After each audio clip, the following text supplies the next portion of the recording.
27 साल की जो दिल्ली में सरकार नहीं रही और जो पिछले 10 साल से यहाँ भाजपा का एमएलए नहीं जीता, ये दो अलग अलग चीज़ें हैं। क्योंकि सिर्फ 2 ही बार ऐसा हुआ कि यहाँ पर भारतीय जनता पार्टी कृष्णानगर से नहीं जीत पाई। वो एक भ्रमजाल था, दिल्ली की जनता झूठ के जाल में, मकड़ जाल में फंस गई थी। आप एक बात और मानिए कि जो बाबा भीमराव अम्बेडकर जी ने संविधान दिया, उसके अनुसार कैग रिपोर्ट हर वर्ष यहाँ पेश करनी चाहिए विधानसभा में। इन्होंने तो एक बार भी नहीं की। स्टेट कैंसर में पता चला वो न्यूक्लियर मेडिसिन की मशीनें हैं, लेकिन वो ख़राब हो जाएंगी क्योंकि वहाँ उसके डॉक्टर ही नहीं है। लेज़र ले लिया गया, वहाँ डॉक्टर नहीं है उसके। जहाँ डॉक्टर हैं वहाँ सामान नहीं है। तो ये किस तरह की व्यवस्था चला रहे हैं। हमारे साथ बात करने के लिए बीजेपी के विधायक कृष्णनगर से डॉक्टर अनिल गोयल हैं। उन्हीं से बात करते हैं और जानते हैं क्या कुछ कहेंगे, क्योंकि दिल्ली में बीजेपी का लगभग 27 साल का सूखा खत्म हुआ है और दिल्ली में बीजेपी दोबारा सत्ता में पहुंची है और कृष्णनगर में भी जीत दर्ज की गई है। सर, 27 साल का सूखा दिल्ली में तो खत्म हुआ और कृष्णनगर में भी जो सूखा हो गया था वो खत्म हुआ। आप किस तरीके से जनता के बीच काम करेंगे? देखिए, 27 साल की जो दिल्ली में सरकार नहीं रही और जो पिछले 10 साल से यहाँ भाजपा का एमएलए नहीं जीता, ये दो अलग अलग चीज़ें हैं। क्योंकि सिर्फ 2 ही बार ऐसा हुआ कि यहाँ पर भारतीय जनता पार्टी कृष्णानगर से नहीं जीत पाई। वो एक भ्रमजाल था, दिल्ली की जनता झूठ के जाल में, मकड़ जाल में फंस गई थी। जो ऐसे चार्ल्स शोभराज जैसे कोनमैन के चक्करों में फंस गई थी, जो कहते थे कुछ और करते कुछ नहीं थे। जिन्होंने यहाँ की दुर्दशा कर दी, सड़क सीवर पानी की दुर्दशा कर दी, यहाँ के स्वास्थ्य सिस्टम को ख़राब कर दिया। यहाँ पर नई नई लिकर पॉलिसी लाकर 2000 करोड़ का नुकसान एक्सचेकर को कर दिया। स्कूल और स्कूली शिक्षा जो सेकेंडरी है उसको बर्बाद कर दिया। और कहने को ये है कि हमने वही वर्ल्ड क्लास सुविधा लाए। तो अब ये कैग रिपोर्ट आने पर ये सब पता चल रहा है, चाहे वो लिकर पॉलिसी हो या अब स्वास्थ्य की कैग रिपोर्ट आई है, उसमें पता चल रहा है कि उन्होंने सारे के सारे सिस्टम्स को ख़राब कर दिया। तो इसलिए 2 बार जो भारतीय जनता पार्टी विजय नहीं प्राप्त कर पाए। और इस बार आप देखिए, जैसे 19,500 वोट से हम लोग यहाँ से जीते, तो जनता की समझ में आ गया है। और दिल्ली में हमको 48 सीट्स आई, तो जनता को ये समझ में आ गया है कि अब दिल्ली में भारतीय जनता पार्टी की सरकार चाहिए, ट्रिपल इंजन की सरकार चाहिए, मोदी जी के नेतृत्व में दिल्ली चलानी चाहिए। ये जनता को समझ में आ गया, इसलिए इन्होंने भारी बहुमत से हमको जिताया। आपने एक बात कही कि कैग रिपोर्ट को लेकर, क्योंकि अब लगातार, चाहे आप लोग विपक्ष में थे तो यह लगातार मांग भी कर रहे थे कि कैग रिपोर्ट टेबल की जाए। अब जब टेबल की गई तो अब तक 2 कैग रिपोर्ट आ गई। अब आप उस पर कह रहे हैं कि देखिए किस तरीके से भ्रष्टाचार है।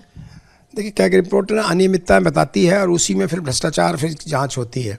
आप एक बात और मानिए कि जो बाबा भीमराव अम्बेडकर जी ने संविधान दिया, उसके अनुसार कैग रिपोर्ट हर वर्ष यहाँ पेश करनी चाहिए विधानसभा में। इन्होंने तो एक बार भी नहीं की। तो इसका मतलब इनको डर था कि कैग रिपोर्ट में इनकी सारी नाकामियाँ, निकम्मापन उजागर होगा। वो उजागर हो रहा है। अब मैं मान लो हेल्थ की बात करूँ तो हेल्थ में चाहे वो कंसल्टेशन टाइम हो, वो 5 मिनट टाइम दे रहे हैं, वहाँ इतनी भीड़ है, उसको कोई मैनेजमेंट नहीं है। जांच की बात आती है, कंसल्टेशन के बाद जांच की मशीनें ख़राब पड़ी हैं, कुछ में तो है ही नहीं। ब्लड बैंक है नहीं। इन्वेस्टिगेशंस की आदि फैसिलिटीज़ ख़राब पड़ी हैं, मुझसे मशीनें ख़राब हैं, उनके पता चला। और क्वालिटी पैरामीटर्स नहीं है, उनको क्वालिटी कंट्रोल कुछ भी नहीं है। इसके बाद आता है कि साहब चलो ऑपरेशन हो किसी का तो 6-6 महीने 1-1 साल उसकी वेटिंग चल रही है। इसके बाद आता है कि इसमें भर्ती के लिए बेड चाहिए, वो बेड ही नहीं है उनके पास। 1-1 बेड पर 2-2 पेशेंट रहते हैं। और सबसे बड़ी दुर्भाग्य तो ये है दिल्ली का कि आईसीयू में वेंटिलेटर्स नहीं हैं। आईसीयू में जो 9 बेड वैकेंट करके लोग सड़क पर घूमते रहते हैं और अंत में पता चलता बगैर भर्ती हुए मर जाते हैं। तो ये किस तरह की व्यवस्था। और तो और सुनिए, जहाँ पर आधे जो इन्होंने कैग ने रिपोर्ट किया कि आधे अस्पतालों में आईसीयू फैसिलिटी नहीं है, आधे अस्पतालों में ब्लड बैंक नहीं है। और तो और जो एम्बुलेंस होती हैं, बेसिक पेशेंट ट्रांसपोर्ट एम्बुलेंस सिर्फ उसमें पाई गई। और एडवांस लाइफ सपोर्ट एम्बुलेंस नहीं इतने बड़े बड़े अस्पतालों में। उसके सुपर स्पेशलिटी अस्पतालों में सुपर स्पेशलिटी शुरू ही नहीं हो पाई राजीव गांधी। क्यों? क्योंकि वहाँ सुपर स्पेशलिटी डॉक्टर ही नहीं ठहरते। क्यों नहीं ठहरते? क्योंकि इनको कॉन्ट्रैक्ट पर रखा जाता है या एडहॉक पे रखा जाता है और उनके कोई प्रमोशन के साधन नहीं है, कुछ आगे उनकी सिक्योरिटी नहीं है, तो कोई वहाँ रखता नहीं। किसी ने सोचा ही नहीं, बगैर प्लानिंग के सब चल रहा है। ऐसा लग रहा है कि जब सब भगवान भरोसे छोड़ दिया गया और कुछ भी नहीं किया गया पिछले 10 सालों में, खासतौर से स्वास्थ्य के एरिया में। खुद एक डॉक्टर हैं और एक डॉक्टर होते हुए आप इस तरीके से सवाल उठा रहे हैं कि हेल्थ सेक्टर में कुछ नहीं किया, भगवान भरोसे छोड़ा। बिल्कुल, मैं ये कह रहा हूँ। अभी आप दवाइयों का देखो, दवाइयों की एसेंशियल ड्रग लिस्ट हर साल बनाई जाती है। इन्होंने एसेंशियल ड्रग लिस्ट और फॉर्मुलरी नहीं बनाई। एसेंशियल ड्रग लिस्ट नहीं बना के, और दूसरा फिर उसकी खरीदारी एक सेंट्रल प्रोक्योरमेंट एजेंसी से ब्लैक लिस्टेड कंपनियों को से खरीद ली गई। दवाई इन्फीरियर खरीद ली गई। तो ये नकली दवाई खरीदी गई, ये ख़राब दवाई खरीदी गई, कौन जिम्मेदार है? फिर उसके बाद जब ज़रूरत पर वहाँ दवाई नहीं मिलेगी, वहाँ तो वो लोकल एजेंसी से वहाँ करता है, लोकल एडमिनिस्ट्रेशन वो खरीदता है, वो क्या उनकी कॉस्टिंग होगी, क्या होगी, ये आप समझ सकते हो। तो इस तरह से सारा का सारा मिसमैनेजमेंट और कुशासन, बैड गवर्नेंस रहा पूरी की पूरी दिल्ली की स्वास्थ्य व्यवस्था में पिछले 10 वर्षों में। ये और सफ़र किसने किया? मैंने और आपने। जब मरीज़ वहाँ जाता है, गेट पर खड़ा होता है, वहाँ पर ओपीडी में पता चला 700 800 600 लोग हैं, तो उसकी ऑनलाइन अपॉइंटमेंट होना चाहिए था, ऑनलाइन रजिस्ट्रेशन होना चाहिए था। क्यों उसको इतनी भीड़ में जाकर खड़ा होना पड़े? वो व्यवस्था ही नहीं डेवलप की गई। वेटिंग टाइम सर्जरी का 3-3 6-6 महीने है। तो क्यों ऐसा हुआ? क्योंकि वहाँ पर डॉक्टर नहीं है, इंफ्रास्ट्रक्चर नहीं है, ओटी में इक्विपमेंट नहीं है। जहाँ जहाँ इक्विपमेंट पता चला वहाँ डॉक्टर नहीं है। कि जैसे अभी मैं आपको बताऊँ, चाचा नेहरू में वो उनका न्यूरोलॉजी का, यूरोडायनेमिक्स का सामान पड़ा हुआ है, ख़राब पड़ा हुआ है नहीं। राजीव इसमें स्टेट कैंसर में पता चला वो न्यूक्लियर मेडिसिन की मशीनें हैं, लेकिन वो ख़राब हो जाएंगी क्योंकि वहाँ उसके डॉक्टर ही नहीं है। लेज़र ले लिया गया, वहाँ डॉक्टर नहीं है उसके, जहाँ डॉक्टर है वहाँ सामान नहीं है। तो ये किस तरह की व्यवस्था चला रहे हैं? डॉक्टर साहब, एक बड़ी बात आप कह रहे हैं सामान नहीं है, मशीन नहीं है, उपचार नहीं, जनता परेशान है।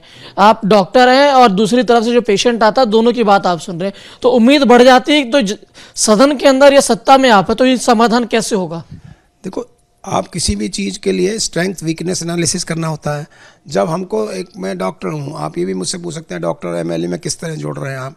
मैं डॉक्टर हूँ, मैंने डायग्नोसिस कर लिया कि ये बीमारी ये है, ये बीमारी है कि भाई इक्विपमेंट कम है, एसेंशियल ड्रग लिस्ट नहीं मिल रही, कंसल्टेशन टाइम बहुत ज़्यादा है, इक्विपमेंट नहीं है, स्टाफ की कमी है, तो इसको सबको पूरा किया जाएगा। और ये नीड बेस्ड पूरा होना चाहिए। नीड बेस्ड मतलब पेशेंट लोड कितना है। कहीं ये तो नहीं होगा कि सवाल पर रह जाएगा और आप इस तरीके से जवाब देते रह जाएंगे और काम कुछ नहीं होगा? ऐसा तो नहीं होगा? क्योंकि क्या रिपोर्ट पे पार्टी की सरकार है ये सरकार, ये जो आम आदमी पार्टी फर्जी वालों की सरकार नहीं है। आम आदमी पार्टी की सरकार जो है ना, फर्जी वादे करती है। हम लोग संकल्प लेते हैं और ये सरकार है मोदी जी की गारंटी वाली। जो मोदी जी की गारंटी का मतलब हर बात पूरा होने की गारंटी है। आप कह रहे हैं गारंटी की बात है, उनका तो साफ तौर से कहना है कि कैग रिपोर्ट टेबल बेशक कर दी गई है, ये लोग काम कुछ नहीं करेंगे, इसी तरीके से हो हल्ला करेंगे। देखो, किसी भी परिवार का ट्रैक रिकॉर्ड देखना होता है। हमारा ट्रैक रिकॉर्ड ये है कि हमारे जो संकल्प हैं 90 से 99% पूरे होते हैं, जो भाजपा चुनाव में करती है। जो हमने चुनावी संकल्प किए वो हमारे एलजी के एड्रेस में सारे आए हैं। और आप देखिए, आयुष्मान स्कीम 10 लाख की, 2500 रुपये जो महिलाओं वाला, और जो कैग रिपोर्ट पेश करना था वो, ये सारा हम लोग शुरू कर चुके आते ही। यहाँ हम सड़कों पर जो हमने सड़क, सीवर, पानी, जल निकासी की बात की, शुरू कर चुके हैं। जो गरीब कल्याण की नीतियाँ हैं वो ज़मीन पर लागू होनी शुरू हो गई। आपने यहाँ पर एक महिला सम्मान निधि की बात कही, तो जब विपक्ष जो इस समय जो है आम आदमी पार्टी, वो तो कह रही है कि पहले कैबिनेट की बात कही थी, पहले कैबिनेट हो गई, अभी तक महिला सम्मान निधि का कुछ पता नहीं है। अपना पंजाब का बताया ना, 1000 रुपये देने के बाद की सालों हो गए। तो हम तो इंटरनेशनल वुमेन डे पर दे रहे हैं। ये क्या बातें कर रहे हैं? पहली कैबिनेट दूसरी कैबिनेट की बात कर रहे हैं। 2500 रुपये 8 मार्च को फर्स्ट किस्त जारी होने वाली है इंटरनेशनल वुमेन डे पर। ये अपनी बात करें, वहाँ 1000 रुपये देने का कई साल हो गए, वो वादा किया उसको पूरा कर दें। पंजाब में किस्त देने की बात करें, लेकिन पंजीकरण तो नहीं हुआ ना, कैसे शुरू होगा? अभी तो आज तारीख कितना है, 2 तारीख है ना, तो शुरू हो जाएगा अगले 1 दिन में। इसमें क्या समस्या? जब हम कह रहे हैं देना है तो देना है। एक और बात आपने कही, यहाँ पर बड़ी बातें कही कि हॉस्पिटल्स को लेकर आपने सवाल उठाए, लेकिन इस दौरान कई ऐसे हॉस्पिटल बने, चाहे बुराड़ी के अस्पताल की बात किया जाए, चाहे दक्षिणपुरी के अस्पताल की बात किया जाए, या द्वारिका की बात किया जाए। वो अस्पताल तो बन गए, लेकिन अभी भी उन्हें इंतजार है कि उनके परमानेंट सेटअप्स हो, डॉक्टर्स आए, सब कुछ हो। सर, जो बन गए हैं ना, जो बने हुए हैं वही नहीं चला पा रहे हैं। ये Rajiv Gandhi super speciality 650 bed है, 200 बेड सिर्फ चलते हैं। जनकपुरी सुपर स्पेशलिटी डॉक्टर ही नहीं है, वहाँ इक्विपमेंट की कमी है, वो चल ही नहीं पा रहे। इसके अलावा जो इन्होंने बनाने थे वो भी आधे अधूरे में, अधर में अटके हैं। वो पैसा भी अभी बैड गवर्नेंस के कारण बर्बाद हो रहा है। इसको आते ही अब हम लोग तुरंत इसको चलाएंगे, शुरू करेंगे बनाना। तो रोजगार की गारंटी भी आपने दी थी, उस रोजगार की गारंटी यहाँ देखेंगे अस्पतालों में डॉक्टरों की नियुक्ति? आप ये देखिए कि करीब 8000 तो पोस्ट खाली हैं, तो वो तुरंत प्रभाव से जल्दी से भरी जाएंगी। और मैं दूसरा बात ये भी कहना चाहता हूँ कि ये डॉक्टर्स को और स्टाफ को कॉन्ट्रैक्ट पर रखेंगे तो वो क्वालिटी नहीं मिलेगी, और दूसरा वो जल्दी छोड़ देंगे। तो इसका इलाज ये भी वो स्टाफ भी रखें और उनको परमानेंसी भी हो। आप लगातार निशाना साध रहे हैं। आम आदमी पार्टी जब सरकार में थी तो उनका कहना था सबसे अच्छा स्वास्थ्य सुविधाएं हमने दिया, हमारा मॉडल है। यही तो, इससे बड़ा झूठ कोई हो ही नहीं सकता। अब CAG रिपोर्ट में सारा आ चुका है। तो यही तो झूठ जो है जनता तक पहुंचाना है। रिपोर्ट तक रहेगी या कार्रवाई होगी? हम तो इसमें एक्शन प्लान है, इस रिपोर्ट के बेसिस पे एक्शन प्लान बन रहा है और जल्दी से ये एक्शन प्लान चालू हो रहा है। एक और बात, जिस तरीके से अगर कहा जाए तो उन्होंने कहा कि स्कूलों को लेकर बहुत बेहतरीन कर दिया गया है, क्योंकि आप खुद एक डॉक्टर हैं, तो स्कूल को लेकर जिस तरीके से बात करें, क्या स्कूलों को लेकर भी हम कैग रिपोर्ट देखेंगे? स्कूल बना क्या, उसमें कैग रिपोर्ट आएगी, अभी पता चलेगा। टॉयलेट 25 लाख में बना दिया। एक स्कूल में बच्चे, इस क्लास में 70-70, 80-80 बच्चे होते हैं, 45 की क्लास होती है और आज से 30-40% प्रिंसिपल वाइस प्रिंसिपल टीचर्स नहीं है। क्या बात करें, साइंस की क्लासेस बंद हो गई, किस वर्ल्ड क्लास की बात करें। इन्होंने सब जैसे कि हर क्षेत्र में किया, ऐसे ही तो ये कहना है कि विदेश से जो लोग गए, चाहे राष्ट्रपति हो, प्रधानमंत्री, सब ने तारीफें की, आके स्कूलों का दौरा किया। हाँ, तो वो तो उन्होंने ऐसे स्पॉन्सर्ड किसी को भी बुला सकते हो आप, उसमें बुलाने में क्या प्रॉब्लम है। लेकिन ये इसीलिए जनता ने ये देखा, इसीलिए इनको नकार कर बाहर किया है ना। 62 सीट थी, 22 पे पहुंच गए। तो जनता सब समझदार है। जनता आप अब झूठे भरमाने वाले वादों में नहीं आने वाली, काम चाहती है। और हम लोग भी अब ये अगले 5 साल में ये सब ठीक कर दिखाएंगे। आप कह रहे जनता काम चाहती है, लेकिन आम आदमी पार्टी ने आप पर निशाना साधा है। आपके 3 विधायक हैं, मुस्तफाबाद से मोहन सिंह बिष्ट, आर के पुरम से अनिल शर्मा, नजफगढ़ से नीलम पहलवान। इन तीनों ने अपने इलाकों में नाम बदलने की बात की, तो आम आदमी पार्टी ने कहा ये केवल नाम ही बदलेंगे, काम नहीं करेंगे। इनके पर हम ध्यान नहीं देते। हम लोग जनता के से किए हुए वादों, जनता से ही बात करेंगे। ये इनसे हमने कोई सर्टिफिकेट नहीं लेना। इनका काम ही है शूट एंड स्कूट। पूरी राजनीति इसी पर आधारित रही है इनको। शीला दीक्षित जी के टाइम से बैग लिए घूमते थे कि साहब में इसमें ये है, एविडेंस है, वो आज तक नहीं आए सामने। तो इसीलिए ये तो इनकी राजनीति नहीं है ये, क्योंकि काम करना ही जानते नहीं, सिर्फ आरोप लगाना जानते हैं, उसको प्रूव करना भी नहीं जानते। तो इसलिए इसमें क्या जवाब देना इन लोगों की बात में। बहुत बहुत शुक्रिया हमसे बात करने के लिए। तो कृष्णनगर से बीजेपी के विधायक डॉक्टर अनिल गोयल थे। विजय इरफान के साथ गणेश पाठक, रिपब्लिक भारत, दिल्ली।